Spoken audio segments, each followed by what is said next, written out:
Hello everyone, welcome to my YouTube channel. এইটো ভিডিঅ'ত page number 252 প্ৰশ্নসমূহৰ সমাধান অতি সহজভাৱে কৰি দিয়া হৈছে। মই জোৰ দি ক'ব পাৰোঁ, যদি তোমালোকে মোৰ ভিডিঅ' চোৱা, বেলেগত তোমালোকৰ কোনো টিউচনৰ প্ৰয়োজন নহ'ব। যোনে মোৰ চেনেললৈ প্ৰথমবাৰ আহিছে, চেনেলটো লাইক, শ্বেয়াৰ আৰু ছাবস্ক্ৰাইব কৰিবা। তোমালোকে লাইক, শ্বেয়াৰ আৰু ছাবস্ক্ৰাইব কৰিলে মই নতুন ভিডিঅ' তৈয়াৰ কৰিবলৈ উৎসাহিত হওঁ। Question number 1, find the ratios where possible if not state reason. ইয়াৰ অৰ্থ ৰেশিও বা অনুপাত নিৰ্ণয় কৰা where possible য'ত সম্ভৱ হয়, if not state reason যদি সম্ভৱ নহয় কাৰণ লিখা। প্ৰথম কোৱেশ্চনটো 55 মিটাৰ টু 11 মিটাৰ। আমি ইয়াতে ৰেশিও ফাইন্ড কৰাৰ আগতে চাম যে একক কি আছে। 55 এৰ একক মিটাৰ, ইয়াৰো একক মিটাৰ। যদি একে একক আছে কোনো কথা নাই, আৰু যদি একে একক নাই তেতিয়াহ'লে একে ধৰণৰ এককলৈ সলনি কৰিব পাৰিনে নাই আমি চাব লাগিব। এই দুটাৰ একক একে, গতিকে আমি অনুপাতলৈ সলনি কৰিব পাৰিম। তো আমি ইয়াতে কি লিখিম, 55 মিটাৰ আমি এনেকৈ লিখিম 55:11, যেহেতু দুটাৰ একক একে আছে। তাৰপিছত এইটো এই প্ৰথমে যিটো আছে আমি ওপৰত লিখিম 55 আৰু পিছৰটো তলত লিখিম। এতিয়া আমি চাম দুটাকে কাটিব পৰা কিবা সংখ্যা আছে নে নাই, বা দুটাকে হৰণ যাব তেনেকুৱা কোনো সংখ্যা আছে নে নাই। তেনেকুৱা সংখ্যা আছে, যেনেকৈ 55ক 11ৰে হৰণ কৰিব পাৰি। 55ক 11ৰে হৰণ কৰিলে 5 হ'ব, আকৌ 11ক 11ৰে হৰণ কৰিলে 1। তো আমি কাটি পেলাই পালোঁ 5/1। এইটো আকৌ আমি অনুপাত হিচাপে লিখিম। এই 5টো প্ৰথমে লিখিম is/1। ডিয়াৰ ষ্টুডেণ্টছ, এই প্ৰশ্নটোৰ উত্তৰ কিতাপত ভুলকৈ আছে। মই কৰি দিয়াটোৱে শুদ্ধ উত্তৰ হয়, তোমালোকে এইটোৱে চাবা। ডিয়াৰ ষ্টুডেণ্টছ, এইখিনিতে তোমালোকক জনাই থওঁ যে ৰেশিও আৰু প্ৰপৰ্শ্যন সম্পৰ্কে এটা ভিডিঅ' তৈয়াৰ কৰা হৈছে, যিটো ভিডিঅ' তোমালোকে ৰেশিও আৰু প্ৰপৰ্শ্যন সম্পৰ্কে বিস্তাৰিত জানিব পাৰিবা। বেছিক কনচেপ্ট সম্পৰ্কে আলোচনা কৰা হৈছে। সেই ভিডিঅ'টোৰ লিংক ওপৰত দিয়া আই বাটনত পাই যাবা। তাত গৈ তোমালোকে চালে ৰেশিও আৰু প্ৰপৰ্শ্যন সম্পৰ্কে ধাৰণা ক্লিয়াৰ হ'ব। 2 নম্বৰ প্ৰশ্নলৈ মন কৰা, 55 সেন্টিমিটাৰ 11 মিটাৰ। তোমালোকে ইয়াতে চোৱা 55ৰ একক হৈছে সেন্টিমিটাৰ, 11ৰ একক মিটাৰ। দুটাৰ একক কিন্তু একে নহয়, দুটা ইউনিট বেলেগ বেলেগ। কিন্তু আমি এতিয়া চাম যে এটা ইউনিটৰ পৰা আনটো ইউনিটলৈ সলনি কৰিব পাৰিনে নাই। অৰ্থাৎ মিটাৰ টু সেন্টিমিটাৰ নাইবা সেন্টিমিটাৰ টু মিটাৰলৈ সলনি কৰিব পাৰিনে নাই। ইয়াৰ উত্তৰ পাৰি। যদি পাৰি তেতিয়াহ'লে সিহঁতৰ অনুপাত হ'ব বা ৰেশিও হ'ব। এতিয়া তোমালোকে কি কৰিবা, সেন্টিমিটাৰ টু মিটাৰলৈ সলনি কৰিবা নে মিটাৰ টু সেন্টিমিটাৰ? মনত ৰাখিবা, যদি তোমালোকে এনেধৰণৰ ৰেশিও বা অনুপাতলৈ সলনি কৰা, ডাঙৰ এককটো সৰুলৈ সলনি কৰাটো বেছি ভাল। যদি তোমালোকে সৰু এককটো ডাঙৰলৈ সলনি কৰা তেতিয়াও হ'ব, কিন্তু অলপ কমপ্লেক্স হ'ব। কিন্তু ডাঙৰ একক সৰু এককলৈ সলনি কৰাটো সহজ। এতিয়া মিটাৰ টু সেন্টিমিটাৰলৈ কেনেকৈ সলনি কৰিবা, মই সেই সম্পৰ্কে অলপমান ইয়াতে বুজাই দিম। কিন্তু এটা এককৰ পৰা আনটো এককলৈ কেনেকৈ সলনি কৰিব লাগে যদি আৰু ভালদৰে জানিব খোজা, ওপৰত দিয়া আই বটনত তাৰ লিংক দিয়া আছে। সেই লিংকটোত গৈ পেলাই তোমালোকে তাৰ সেই ভিডিঅ' সম্পৰ্কে চাই ল'বা। আৰু এই ভিডিঅ'টোৰ ডেছক্ৰিপশ্যনতো লিংক দিয়া থাকিব। তাৰ পৰাও তোমালোকে ৰেশিও আৰু প্ৰপৰ্শ্যন লগতে এটা এককৰ পৰা আনটো এককলৈ কেনেকৈ সলনি কৰিব লাগে সেই সম্পৰ্কে গৈ চাব পাৰিবা। এতিয়া আমি মিটাৰৰ পৰা সেন্টিমিটাৰ, এইটো চাই লোৱা কিলোমিটাৰ, হেক্টোমিটাৰ, ডেকামিটাৰ, মিটাৰ, ডেচিমিটাৰ, সেন্টিমিটাৰ, মিলিমিটাৰ। মনত ৰাখিবা, আমি যদি এইকেইটাৰ ভিতৰত কিলোমিটাৰ আটাইতকৈ ডাঙৰ, মিলিমিটাৰ আটাইতকৈ সৰু, অৰ্থাৎ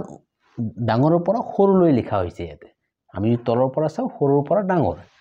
আৰু মনত ৰাখিবা, আমি যদি ডাঙৰৰ পৰা সৰুলৈ সলনি কৰোঁ তেতিয়াহ'লে এইটো পূৰণ হ'ব, অৰ্থাৎ আমি পূৰণ কৰিব লাগিব। যদি আমি সৰুৰ পৰা ডাঙৰলৈ সলনি কৰোঁ তেতিয়া কিন্তু আকৌ হৰণ কৰিব লাগিব। 11 মিটাৰ, এইটো আমি সেন্টিমিটাৰ কৰিম। এতিয়া আমি লিখিলোঁ 55 সেন্টিমিটাৰ, আৰু 11টো আগত সেন্টিমিটাৰলৈ সলনি কৰোঁ, পিছত আমি ইয়াতে লিখিম। এতিয়া এইখিনি তোমালোকে মন কৰা, 11 মিটাৰ এইটো আমি কৰিম সেন্টিমিটাৰ মিটাৰৰ পৰা সেন্টিমিটাৰ ডাঙৰৰ পৰা সৰু হলে পূৰণ হ'ব গতি 11 লিখি পেলাই পূৰণ চিন দিবা কিমানেৰে পূৰণ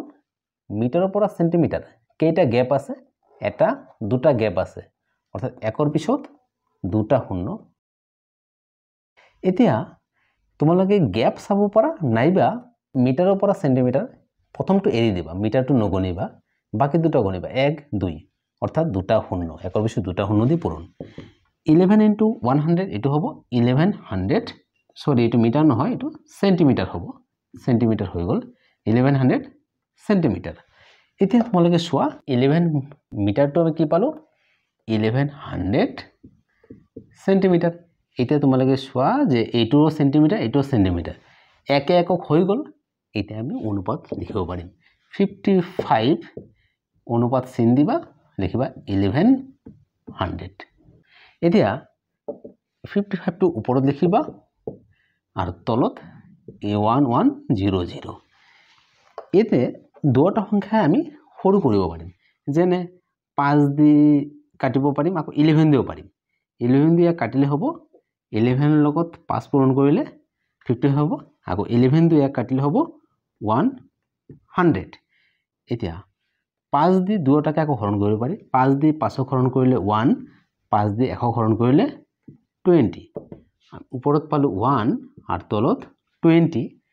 তে ওপৰৰ সংখ্যাটো প্ৰথমে লিখিব লাগে 1:20 অৰ্থাৎ আমি অনুপাত বা ৰেশিও পালো 1:20 আৰু এইটোৱে উত্তৰ 3 নম্বৰ ইয়াতে আছে 750 গ্ৰাম টু 35 গ্ৰাম ইয়াতে দুটা ইউনিট এটো গ্রাম আছে এটো গ্রাম যেহেতু একে ইউনিট এইটো কোনো প্রবলেম নাই তোমালোকে ডাইরেক্ট লিখি দিবা 750:35 তোমালোকে কিন্তু এনেকে ইস্টু নিদিয়াকে ডাইরেক্ট তলতো লিখি দিব পাৰা 750/35 এতিয়া আমি ৰিডিউস কৰিম এইটো 5 দি কাটিব পাৰিম এইটোকো পাৰিম 35ক 5 ৰে হৰণ কৰিলে পাম 7 আৰু 750 ক 5 ৰে হৰণ কৰিলে পাম 150 150 আৰু 7 আৰু কাটিব নোৱাৰি গতিকে 150/7 এটো যদি আমি অনুপাত হিচাপে লিখো ওপৰটো প্ৰথমে লিখিব লাগিব 150:7 আৰু এইটোৱে উত্তৰ 4 নম্বৰ প্ৰশ্ন 750 গ্ৰাম টু 1.5 কিলোগ্ৰাম এতে তোমালোকে চোৱা যে এটো আছে গ্ৰাম এটো কিলোগ্ৰাম দুটা ইউনিট কিন্তু সেম নহয় একে নহয় কিন্তু আমি গ্ৰামৰ পৰা কিলোগ্ৰাম নাইবা কিলোগ্ৰামৰ পৰা গ্ৰামলৈ সলনি কৰিব পাৰি অৰ্থাৎ ইয়াতে আমি ৰেশিও তৈয়াৰ কৰিব পাৰিম ৰেশিও পাম এতিয়া গ্ৰামৰ পৰা কিলোগ্ৰাম কৰিবা নে কিলোগ্ৰামৰ পৰা গ্ৰাম মই অলপ আগতে কৈছো যদি তোমালোকে সহজে কৰিব খোজা ডাঙৰ এককটো সৰুলৈ সলনি কৰিবা ইয়াতে ডাঙৰ হৈছে কিলোগ্ৰাম সৰু গ্ৰাম আৰু কেনেকৈ সলনি কৰিব লাগিব সেই সম্পৰ্কত মই অলৰেডি এটা ভিডিও তৈয়াৰ কৰিছো তাত বিস্তাৰিত বুজাই দিয়া হৈছে তথাপি ইয়াতেও দেখুৱা হৈছে কিলোগ্ৰামৰ পৰা গ্ৰাম কিলোগ্ৰাম ডাঙৰ গ্ৰাম সৰু ডাঙৰৰ পৰা সৰু ইয়াতে মই কাৰ্চিন দি দেখুৱাইছো পূৰণ অৰ্থাৎ এনেকৈ ডাঙৰৰ পৰা সৰুলৈ গলে পূৰণ এতিয়া এইটো আগত মই সলনি কৰিলো সাপোজ 1.5 কিলোগ্ৰাম আছে যদি আমি এটো গ্ৰামলৈ সলনি কৰো যেহেতু সৰু একক আমি পূৰণ কৰিব লাগিব 1.5 পূৰণ কিমানেৰে পূৰণ কিলোগ্ৰামৰ পৰা গ্ৰাম কিমানটা গ্যাপ আছে 1 2 3 নাইবা তোমালোকে কিলোগ্ৰামৰ পৰা গ্ৰাম যাওতে প্ৰথমটো এৰি পেলাই বাকি কেইটা গণিবা 1 2 3 অৰ্থাৎ একৰ পিছত তিনিটা শূন্য দি পূৰণ কৰিবা লগালগ এটো গ্ৰাম হৈ যাব গ্ৰাম এতিয়া এটো দি পূৰণ কৰা সহজ তোমালোকে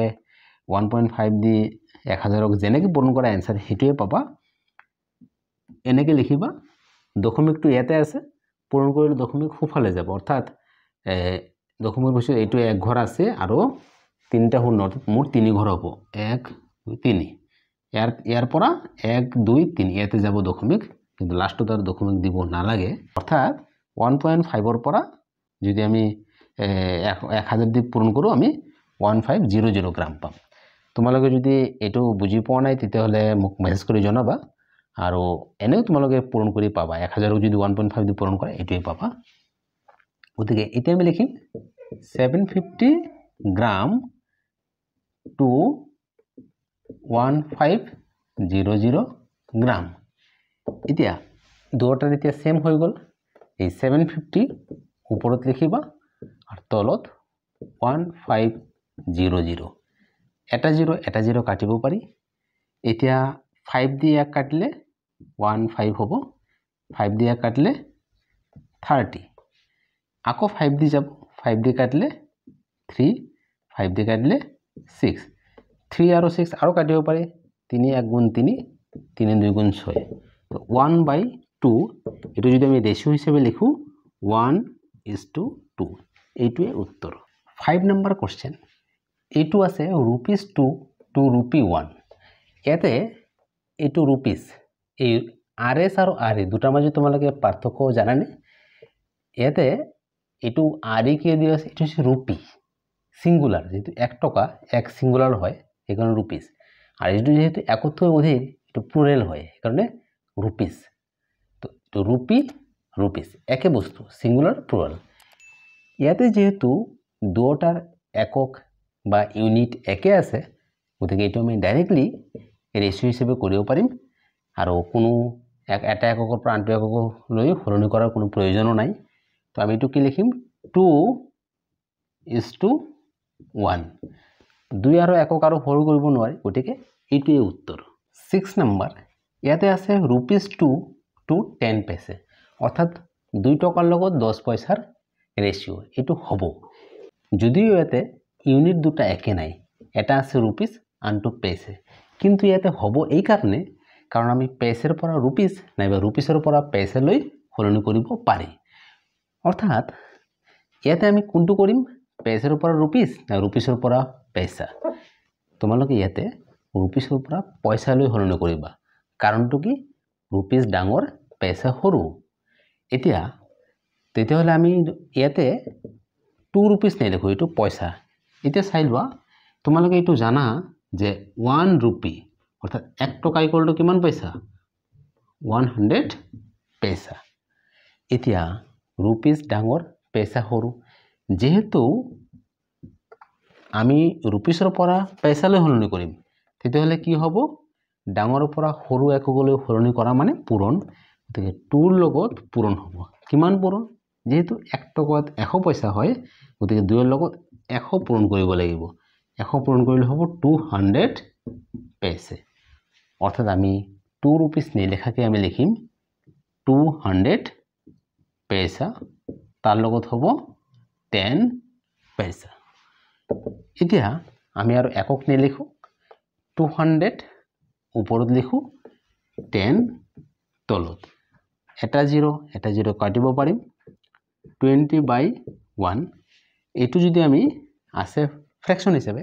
ৰেশিও বা অনুপাত হিসাবে লিখিলে উপৰটো প্ৰথমে লিখিবা তাৰ পিছত তলটো পিছত